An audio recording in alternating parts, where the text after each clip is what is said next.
Ayun po. So, unang-una po, Ma'am Christine, hingi po kami ng mga kasalukuyang sitwasyon po ninyo dyan, ano, sa Israel. Of course, ano, itong mga ilang araw na po or mahigit na 2 linggo na po na sitwasyon dyan. Simula po nung nagkaroon ng pag-atake po ang US at ito, Ma'am, po, ano, ang Iran po, dyan po sa Israel, Ma'am.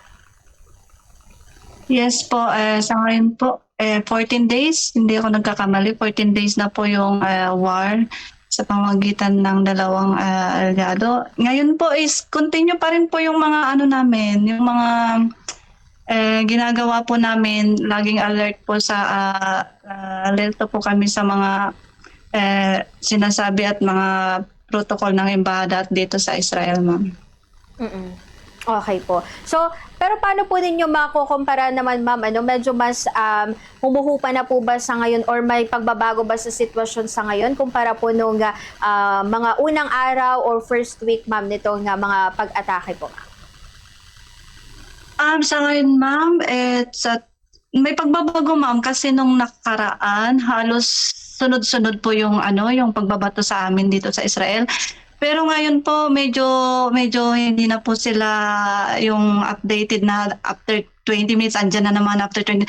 Ngayon po medyo naglaylo sila. Pero ang problema lang po diyan pag nagbabato sila is hindi lang iisa. Kumbaga nasa 15 po, isasabay po nila yon. So ayun po yung pagbabago ng ginagawa nila. Pero ngayon po is hindi naman po grabe. Hindi na kagaya nung nakaraang week na nangyari. Ngayong days na to, nagbiyahe kami papuntang Jerusalem kasi galing po ako ng Bat-Yam, Tel Aviv. So first day ko po ngayon dito sa Jerusalem. So last few days po nasa Tel Aviv po ako, ma'am. So ayun po, nagbibiyahe naman po kami, ma'am.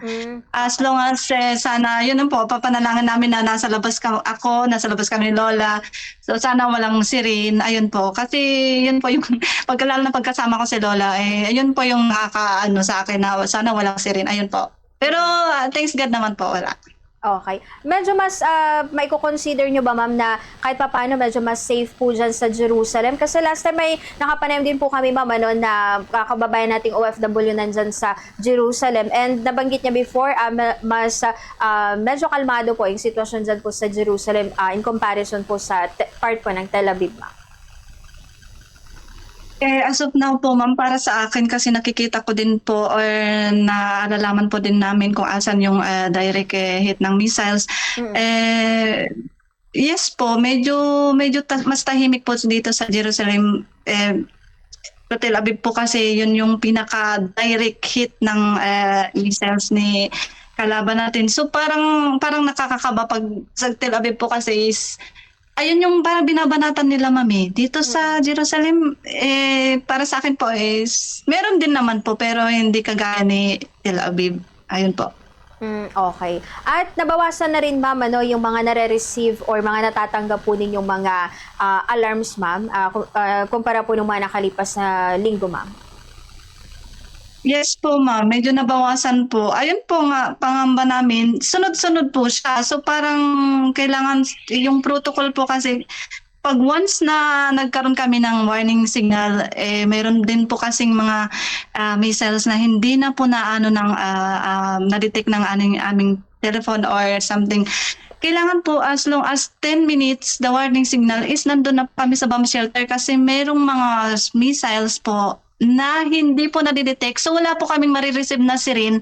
But meron pong missiles. So ayun po yung iniingatan po namin kasi ganun po ata yung pagbabato ni Hezbollah sa amin. Wala pong sirin pero may warning signal. So dapat ayun po yung agaran po namin, tatakbo pa rin kami kahit walang sirin. So ayun po yung pagbabago sa ngayon na nangyari nung last week po.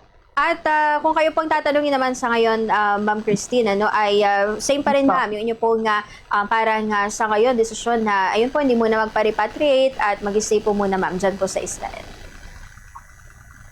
Ano po, para sa akin, ma'am, para sa akin po, safety. Parang mas safety pa rin po ako dito kaysa sa Pinas. Iyon po yung ano ko, kasi